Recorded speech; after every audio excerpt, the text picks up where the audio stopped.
آج انشاءاللہ وہیں سے آگے تذکرہ۔ آپ کو یاد ہوگا کہ ہم نے طائف کے سفر کو پچھلے اتوار کو ہم نے سن لیا تھا، سمجھ لیا تھا، اور وہ دعا بھی ہمیں سمجھ میں آ گئی تھی جو اتنی مشقت اور تکلیف دہ سفر کے بعد آپ نے زید بن حارثہ رضی اللہ عنہ کو ایک جگہ بٹھا کر اپنے رب کی بارگاہ میں دعا کی تھی، جو دعائے مستضعفین کہا جاتا ہے، کمزوروں کے لوگ۔ اللہم اشکر ضعف قوتی بقلتی ہیلتی وحوانی علی الناس، اے اللہ میں اپنی کمزوری کا اور اپنی سارے شکوات کمزوری کا تجھ ہی سے کرتا ہوں، اور اللہ کیا تو مجھے ان لوگوں کے حوالے کر دے گا جبکہ تو میرا رب ہے۔ وہ بڑی زبردست دعا ہے، یہاں تک کہ جب دعا اللہ کے نبی صلی اللہ علیہ وسلم مانگ رہے تھے، اللہ رب العزت فرمایا میرے محبوب ذرا آنکھ کھول کے دیکھیے۔ آپ نے آنکھ کھول کے دیکھا تو ہفتے نگاہ تک سفید کپڑوں میں ملبوس لوگ موجود ہیں۔ آپ نے فرمایا یہ کون ہے؟ بتایا کہ یہ جنات ہیں جو ایمان کے لیے حاضر ہوئے۔ اللہ نے فرمایا میرے محبوب پریشان نہ ہو، اگر انسان اس دعوت کو قبول نہیں کریں گے جنات اس دعوت کو نہیں کریں گے۔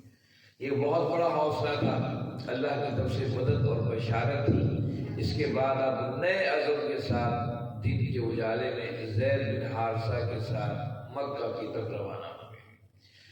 اللہ کے نبی صلی اللہ علیہ وسلم غار ہیرا کے دامن میں آئے، وہی ہیرا جہاں پر پہلی وحی اتری تھی۔ آپ اس کے دامن میں پہنچے اور تھوڑی دیر کے رکے تو زید بن حارثہ نے فرمایا یا رسول اللہ صلی اللہ علیہ وسلم، ہم جب مکہ سے نکلے تھے ہم ایک پختہ ارادہ کر کے نکلے تھے کہ طائف کے لوگ شاید ایمان لے آئیں گے، پھر ہم اپنا مستقر مکہ چھوڑ دیں گے اور ہم طائف کو اپنا مرکز بنا لیں گے، اور مکہ کے لوگوں نے بھی ہمیں نکال دیا تھا وہاں سے۔ اب ہم مکہ میں داخل ہوں گے تو کیا صورتحال ہے؟ ایک ششوفت کا معاملہ تھا، کیا معاملہ تھا؟ تو اللہ کے نبی صلی اللہ علیہ وسلم نے زید بن حارثہ کو تسلی دی، کیا ان اللہ معنا، اللہ ہمارے ساتھ ہے، پریشان نہ ہو۔ آپ نے پیغام بھیجا ایک چرواہے کے ہاتھ مکہ کے اندر، اخنس ابن شریح، اخنس کا اخنس مجھے پناہ دے دو، میں مکہ میں آنا چاہتا ہوں۔ ہمیشہ سے جب مکہ کے قبائل کسی کو نکال دیتے تھے یا کسی لڑائی ہوتی تھی تو کوئی نہ کوئی مکہ میں رہنے والا قبیلہ اس فرد کو پناہ دیتا تھا تو مکہ میں داخل ہو سکتا تھا، نہیں تو مکہ میں داخل نہیں ہو سکتا۔ اخنس ابن شریح نے انکار کر دیا۔ آپ صلی اللہ علیہ وسلم نے سہیل ابن عمر کو پیغام دیا، کہا سہیل میں مکہ میں داخل ہونا چاہتا ہوں، مجھے پناہ دو۔ سہیل ابن عمر نے بھی انکار کر دیا۔ اس کے بعد آپ نے مطعم بن عدی کو پیغام بھیجا، مطعم بن عدی میں مکہ میں داخل ہونا چاہتا ہوں کہ مجھے آپ پناہ دیجیے۔ مطعم بن عدی قابل قدر انسان تھا اور قداور انسان تھا، اور اللہ کے نبی صلی اللہ علیہ وسلم کے دل میں محبت بھی رکھتا تھا۔ اس نے اپنے بیٹوں کو بلایا، اس کے بیٹے 12 اس کے بیٹے تھے، بیٹوں کو بلایا، بھتیجوں کو بلایا، بھانجوں کو بلایا، کہا تلواریں لے کر باہر آ جاؤ اور کعبے کے چاروں سمت کھڑے ہو جاؤ، اور پھر خود اپنے ساتھ اپنے قبیلے کے لوگوں کو لے کر ہتھیار بند ہیرا کے قریب پہنچا۔ نبی کریم صلی اللہ علیہ وسلم کو ساتھ لیا۔ اللہ کے نبی صلی اللہ علیہ وسلم مکہ میں داخل ہوئے، سب سے پہلے آپ نے حجر اسود کو چوما اور آپ نے مقام ابراہیم پر 2 رکعتیں ادا کی، اور اس کے بعد پھر وہ مطعم بن عدی اپنی سواری پر کھڑا ہو گیا، کہا سنو مکہ کے لوگوں، میں نے محمد ابن عبداللہ کو پناہ دے دی ہے، آج کے بعد ان کا دشمن میرا دشمن ہے، ان کا دوست میرا دوست ہے۔ کسی نے کوئی غلط نگاہ اٹھا کر دیکھی محمد ابن عبداللہ کی طرف تو میں اس کا سر کاٹ کے رکھا۔ اتنے بڑے ہتھیاروں سے سجے پورا قبیلہ کھڑا تھا اللہ کے نبی صلی اللہ علیہ وسلم کی حمایت کے اندر۔ ابو جہل نے کہا میں بس اتنا پوچھتا ہوں، کیا تم نے اس کی اطاعت کر لی ہے یا صرف پناہ دی ہے؟ مطعم بن عدی نے کہا صرف میں نے پناہ دی ہے، میں نے اس کا دین قبول نہیں کیا۔ کہا ٹھیک ہے، پھر تم آزاد ہو، جس طرح چاہو کرو۔ نبی کریم صلی اللہ علیہ وسلم اس بات کو ہمیشہ یاد رکھتے تھے۔ دیکھیے کوئی کسی پر تھوڑا احسان کرے یا زیادہ، اس کو یاد رکھنا چاہیے۔ اللہ کے نبی صلی اللہ علیہ وسلم نے ہمیشہ مطعم بن عدی کی اس بات کو یاد رکھا، یہاں تک کہ کچھ عرصے کے بعد جب وہ مکہ سے مدینہ تشریف لائے، پھر مدینہ کے اندر پہلا غزوہ بدر ہوا، اور اس میں 70 کافر مارے گئے اور 70 ہی کافر قیدی بنا لیے گئے۔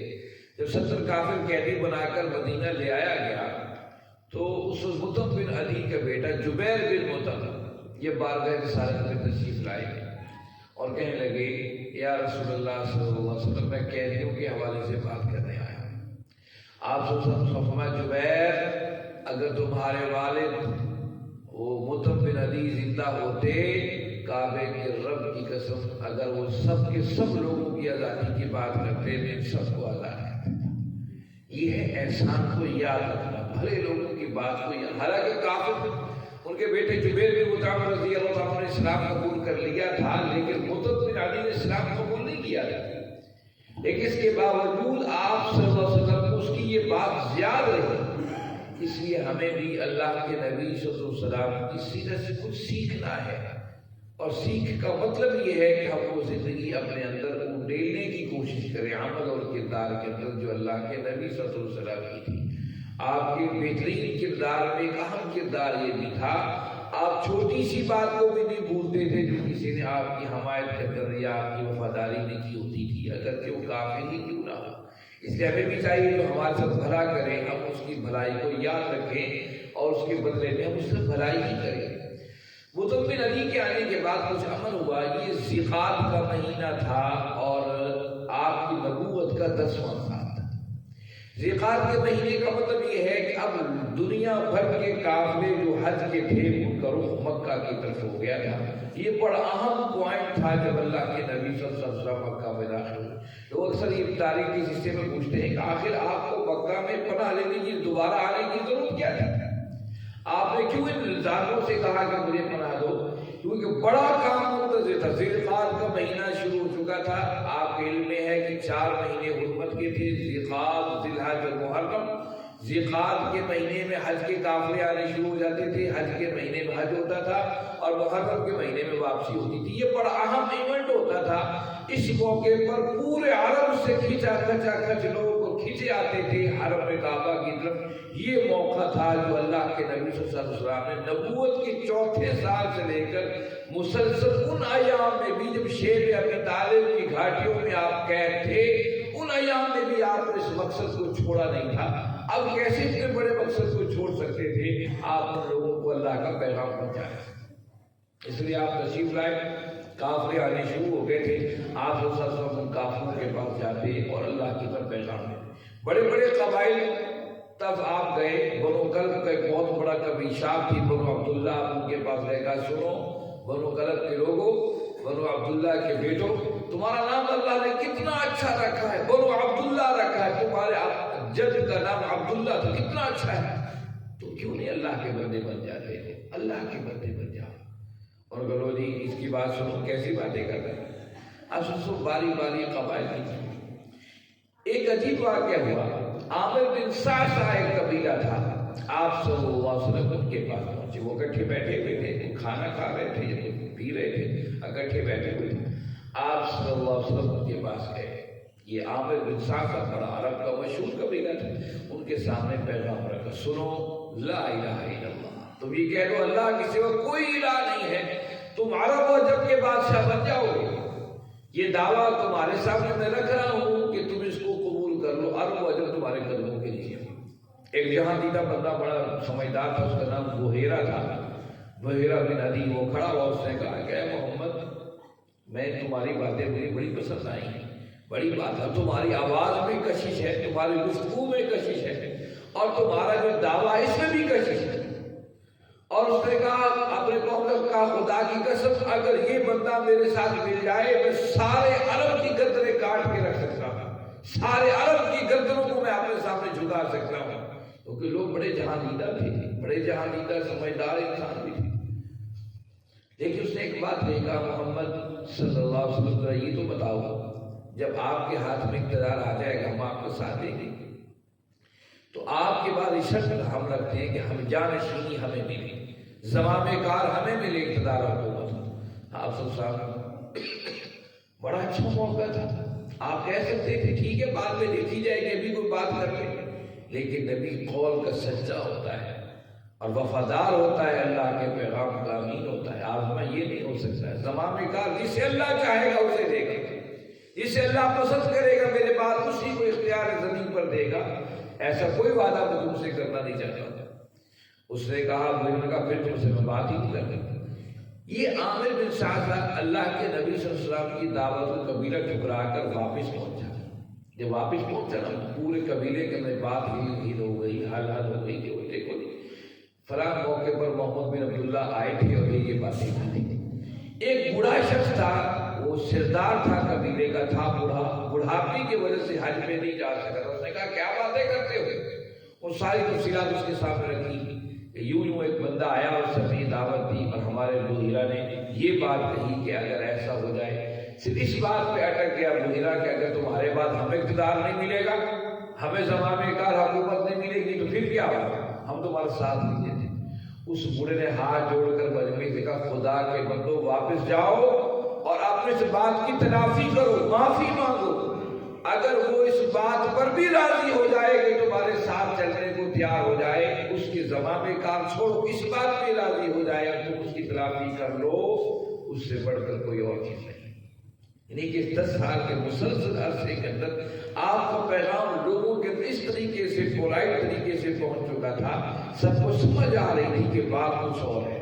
مسلسل اس لیے اللہ کے نبی صلی اللہ علیہ وسلم فرمایا اللہ کو وہ عمل پسند ہے تھوڑا ہی کیوں نہ ہو، اسے مسلسل کیا جائے. اس سے ہمیں چاہیے اپنی زندگی کے اندر جو کام ہے، جو نیکی اور خیر کے کام ہم زیادہ نہ کر سکے، تھوڑا ہی کریں لیکن اس کو مسلسل کریں. اس مسلسل دعوت کا یہ تھا کہ لوگوں کے گھروں تک اور اندر تک یہ پیغام پہنچ چکا تھا، معاملے چل رہے تھے. قبیلے آ رہے تھے وہاں پر، اس موقع سے فائدہ اٹھا کر افراد اسلام قبول کرنے کے لیے آئے. ان میں سے مشہور افراد جو ان ایام کے اندر نبوت کے 10ویں سال آپ کی بارگاہ کے اندر آئے، 10ویں اور 11ویں سال میں اسلام قبول کرنے کے لیے، اس میں بڑے ایک سامد بن سوید ایک شخص تھے، نوجوان تھے، آئے اللہ کے نبی صلی اللہ علیہ وسلم کی باتوں کو سمجھا اور اسلام قبول کر لیا. سامد بن سوید رضی اللہ تعالیٰ عنہ یہ باہر کے لوگوں میں سے پہلے فرد نے اسلام قبول کیا. یہ واپس چلے گئے. ابھی تک تو شریعت کے قوانین نہیں اترے تھے، نہ جو احکامات اترے تھے، اسے صرف اسلام ہی قبول کیا تھا. اس کے بعد اسلام قبول کر لینے کے تھوڑے عرصے بعد عرب کی ایک مشہور جنگ تھی. ہمارے ہاں جنگیں، جنگ عظیم اول، جنگ عظیم دوئم، یہ جنگیں ہیں. اسی طریقے سے عرب کے اندر بھی جو مشہور جنگیں تھیں ان میں ایک جنگ تھی جنگ بوعاث، جو ایک پانی پلانے میں جھگڑا ہوا تھا. پھر اس کے اثرات بڑے دور تک چلے گئے تھے. جنگ بوعاث کے اندر سامد بن سوید رضی اللہ عنہ مارے گئے اور پھر شہید ہو گئے. اور یہ بڑے شاعر تھے اور بڑے سمجھدار انسان. اس کے علاوہ اس دور میں جو اسلام قبول کیا تھا ابو ذر غفاری رضی اللہ عنہ مشہور و معروف صحابی ہیں، غفار قبیلے کے سردار تھے. ایک بات اور یاد رکھیے، ہماری کتابوں میں لفظ ابو ذر غفاری لکھا ہوا ہے، ہم اسے ابو ذر غفاری پڑھتے ہیں. یہ لفظ غفاری نہیں ہے، یاد رکھیے، یہ غیر کی زیر ہے، غفاری لفظ ہے. ابو ذر غفاری، غفاری لفظ نہیں، کیونکہ ہم لکیر کے فقیر ہیں، پڑھے جا رہے ہیں، ہم نے کبھی دیکھا ہی نہیں لفظ کیا ہے. یہ غفار قبیلہ تھا، ان سے آپ کا تعلق تھا، اس لیے ابو ذر غفاری قبیلے کی نسبت سے آپ کو غفاری کہا جاتا ہے، غین کے نیچے زیر. ابو ذر غفاری رضی اللہ عنہ سنا اپنے گھر کے اندر کہ مکہ کے اندر محمد بن عبداللہ ہے اور انہوں نے اسلام کا اور اللہ کے الہ ہونے کا اعلان کیا ہے اور سارے شرک اور ضلالتوں کے آپ نے مخالفت کی ہے اور بتاتے ہیں کہ سارے بڑے چھوٹے انسان برابر ہیں. ابو ذر غفاری فطرت پہلے ہی سے خیر کی طرف گامزن تھے. جب وہ دیکھا کہ جو میں کہتا ہوں یا کہنا چاہ رہا ہوں اس سے ملتی جلتی بات کوئی مکہ کی شخصیت بھی کر رہی ہیں، ابو ذر غفاری مکہ کا رخ اختیار کرتے ہیں. یہ مکہ میں آئے اور دیکھا مکہ میں ہلچل مچی ہے، کہیں کسی صحابی کو پیٹا جا رہا ہے، کہیں کسی کو، کہیں کسی کو، کہیں کسی کو. وہ کعبے کی دیوار سے ٹیک لگا کر بیٹھ گئے کہ میں کس سے راستہ پوچھوں، اس کے گھر کا راستہ کس سے پوچھوں یوں نہ مجھے پڑ جائے. لوگ صبح سے شام تک بیٹھے رہے. علی بن ابی طالب رضی اللہ عنہ وہاں سے گزرے، دیکھا کہ یہ تو کال کا ضعیف مہمان، جی مہمان کا جو میرے گھر. انہیں گھر لے گئے، کھانا بستر اچھا دیا، کھانا کھلایا، رات سلا دیا، صبح پھر ابو ذر غفاری آ کر بیٹھے۔ دل تو چاہتا رہا کہ اس نوجوان سے پوچھوں کہ اس کا کائنات کا رہبر و رہنما کا گھر کدھر ہے، لیکن اس ڈر سے کہ لوگ کیا کہیں گے، پورے مکہ میں تو اہل ایمان کے ساتھ بڑا برا رویہ رکھا جا رہا تھا۔ یہ پھر کعبے کی دیوار سے ٹیک لگا کر بیٹھ گئے۔ پھر شام ہوئی، اب غریب گزرے، فرماتا ضعیف مہمان ہو؟ جی مہمان، اچھا آ جاؤ۔ گھر لے گئے، کھانا کھلایا، بستر دیا۔ صبح ہوئی، پھر ابو ذر غفاری آ کر کھانے کعبے کی دیوار سے ٹیک لگا کر بیٹھے اور لوگوں کے چہروں کو دیکھنے لگے کہ میں کس سے اس کا راستہ پوچھوں۔ یہ عجیب بات ہے، راستہ تلاش کرنے اور جستجو پر اللہ راستے دیتا ہے، یاد رکھیں۔ آپ گھر بیٹھے رہیں، یہ کیسے ہو سکتا ہے؟ آپ کا چھوٹا سا کاروبار، آپ کے گھر کے معاملات بغیر جستجو کے جب پایا تکمیل تک نہیں پہنچ سکتے تو یہ اللہ کا دین کیسے غالب ہوگا؟ اس دین کے صحیح راستے کا تعین کیا ہمیں جب نمازیں پڑھنے سے مل جائے؟ جب تک ہم اس راستے کی جستجو ہی نہ کریں تو ہر نماز میں ہم نے کہا اہدنا الصراط المستقیم، اللہ ہمیں سیدھے راستے پر چلا، سیدھے راستے پر چلا۔ ہم یہاں پر سیدھے راستے پہ چلانے کی بات کریں اور باہر جا کر خود ہی اس سیدھے راستے کو ٹکڑے ٹکڑے کر دیں اور غلط راستوں پر چلنے کے لیے، یہ کیسے ممکن ہے؟ ابو ذر غفاری کی سیرت ہمیں بتاتی ہے کہ حق کی جستجو وہی حاصل کر سکتا ہے جو اس کی جستجو کرتے ہیں، حق اسے ملتا ہے۔ تیسرے دن ہوا، علی بن ابی طالب نے کہا مہمان ہیں جی، آ جاؤ گھر چلو۔ وہاں علی بن ابی طالب نے رضی اللہ رستے سے میں پوچھا کہ آپ کون ہیں، کہاں سے آئے ہیں؟ کہا میرا نام ابو ذر ہے، غفار قبیلے سے ہوں، خیریت سے آنا ہوں۔ کہا میں نے سنا ہے آپ کے قبیلے میں محمد ابن عبداللہ ہیں جو لوگوں کو اللہ کا پیغام دیتے ہیں اور سارے انسانوں کو برابر کا درجہ دیتے ہیں اور سارے بتوں کو شرک اور ضلالت و گمراہیوں سے انسانوں کو بچانا چاہتے ہیں۔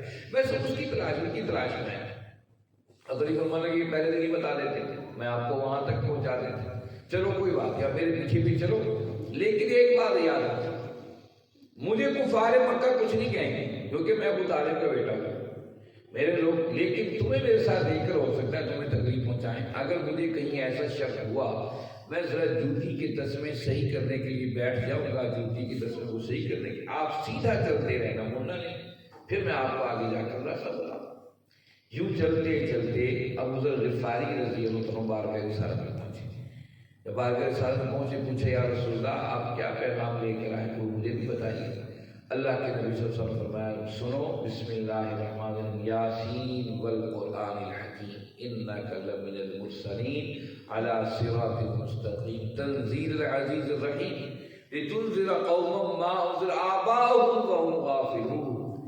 یہ قرآن آیا ہے، یہ قرآن بھی سچا ہے، اس کو بھیجنے والا بھی سچا ہے، جو لے کر آیا ہے وہ بھی سچا ہے، اور اس لیے آیا ہے کہ یہ غافل لوگوں کو متنبہ کرے۔ جب یہ آیات سنی تو پکار اٹھے اشہد ان لا الہ الا اللہ واشہد انک محمد رسول اللہ۔ یہ آیات ہم صبح شام پڑھتے ہیں کہ ہمارے اندر وہ روشنی وہ جاگتی نہیں ہے۔ اس کی وجہ کیا ہے کہ ہم نے اس کو شعور کے ساتھ پڑھا ہی نہیں۔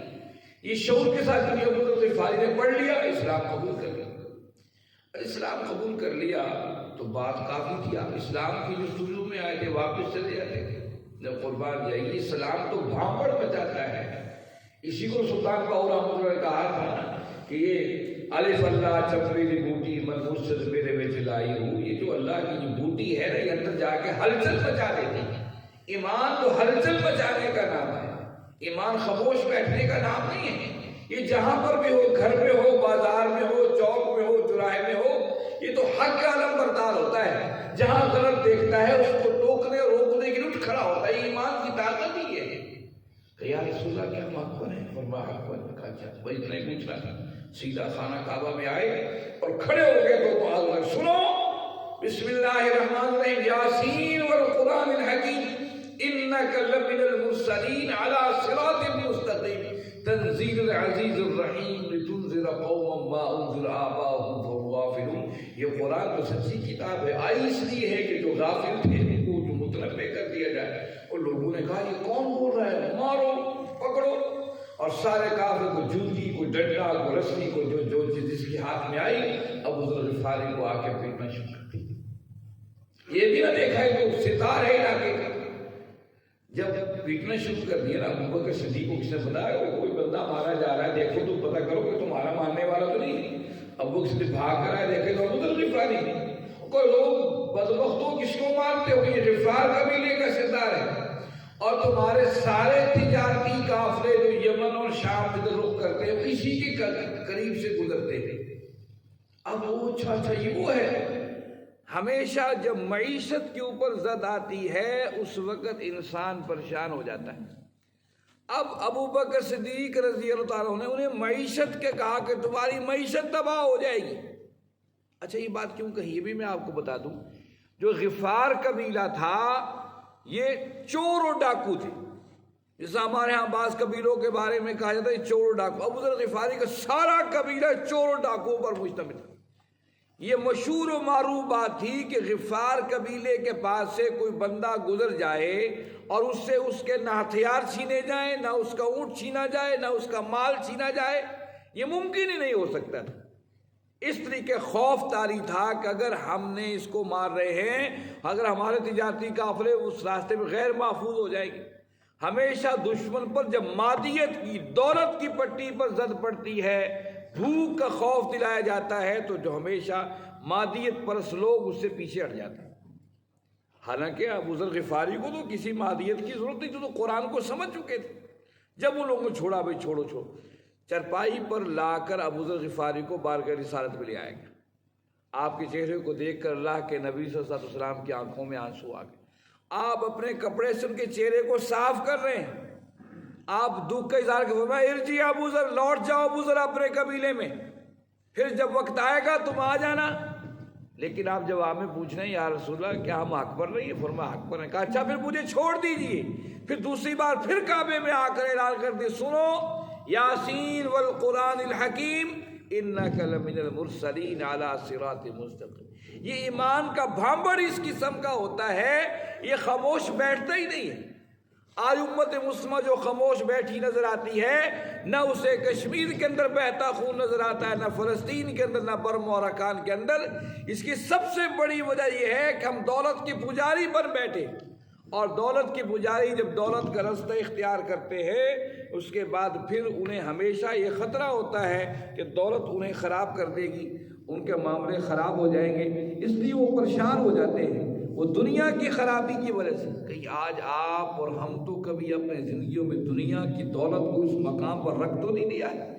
اگر رکھ دیا ہے تو خدا را سوچئے سب سے بڑی اوپر چیز اللہ کا پیغام ہے، اللہ کے نبی صلی اللہ علیہ وسلم کی محبت ہے، اس کے احکامات کو اپنی عملی زندگیوں میں اتارنا ہے۔ پھر جب دوسری دفعہ آپ کے پاس لا گیا، آپ نے فرمایا ابو ذر واپس چلے جاؤ، پھر جب وقت آئے گا تم ضرور آنا۔ ابو ذر غفاری واپس چلے گئے۔ اسی اسرا میں طفیل دوسی نے سنا ہے، یہ دوست قبیلے کے سردار تھے طفیل، یہ بھی آئے، بڑا استقبال ہوا مکہ کے اندر، ان کا بڑا استقبال، آگے پیچھے جناب پھولوں کے ہار، طفیل دوسی دوست قبیلے کا سردار آ رہا ہے۔ جب سارے لوازمات رکھے، وہ کسی نے کہا طفیل بچ کے رہنا، یہاں ایک جادوگر بھی ہمارے پاس ہے جو اس کی سنتا ہے اس کا ہو جاتا ہے، اور وہ ایسا جادوگر ہے کہ مکہ کے ہر گھر کے اندر کوئی باپ بیٹے کے خلاف ہو گیا، بیٹا بھائی باپ کے خلاف ہو گیا، چچا اور بھتیجے کی جنگ ہو گئی ہے، ماموں بھانجا کی لڑائی ہو گئی ہے، ماں اور بیٹے کے اندر ایک عجیب طوفان ہو، تم اس سے بچ کے رہنا۔ طفیل جو دوسی تھے، طفیل بن عمر دوسی، یہ شاعر بھی تھے اور سردار بھی تھے۔ انہوں نے کہا کام بڑا خراب ہے، یہ تو واقعی کو خطرناک بندہ ہے۔ انہوں نے کان میں روئی ٹھونس لی کہ اس کی بات کہیں کان میں آواز ہی نہ پڑے۔ اب وہ کعبے میں جائیں، جدھر جائیں لوگوں کو بتائیں، وہ دیکھیں محمد بن عبداللہ ہیں، وہ کہ اچھا، وہ کان میں اور روئی ٹھونس لیں کہ میرے کانوں میں آواز نہ جائے۔ پر یہ تو ایمان کی شمع ہیں، یہ ایمان کی روشنیاں ہیں، یہ تو بند دروازوں کے اندر سے آپ راستے بنا لیتی ہیں۔ طفیل دوسی کو کعبہ کا طواف کرتے خیال آیا کہ یار طفیل تو سردار ہے اور تو شاعر بھی ہے، تو یہ کیسی بے عقلی کی باتیں کر رہے ہیں؟ اگر بات تیرے سمجھ میں نہ آئے تو رد کر دینا، اگر سمجھ میں آئی تو قبول کر لینا۔ یہ بارگاہ رسالت میں کہا کہ میں طفیل ہوں اور دوست قبیلے کا سردار ہوں اور شاعر بھی ہوں، اور مجھے اپنی بات بتاؤ، سمجھ میں آ گئی تو قبول کر لوں گا، نہیں سمجھ میں آئی تو مجھے اللہ نے عقل دی ہے، سمجھداری دی۔ آپ میں سنو، آپ نے وہ مشہور معروف خطبہ پڑھا، الحمدللہ نحمدہ ونستعینہ ونستغفرہ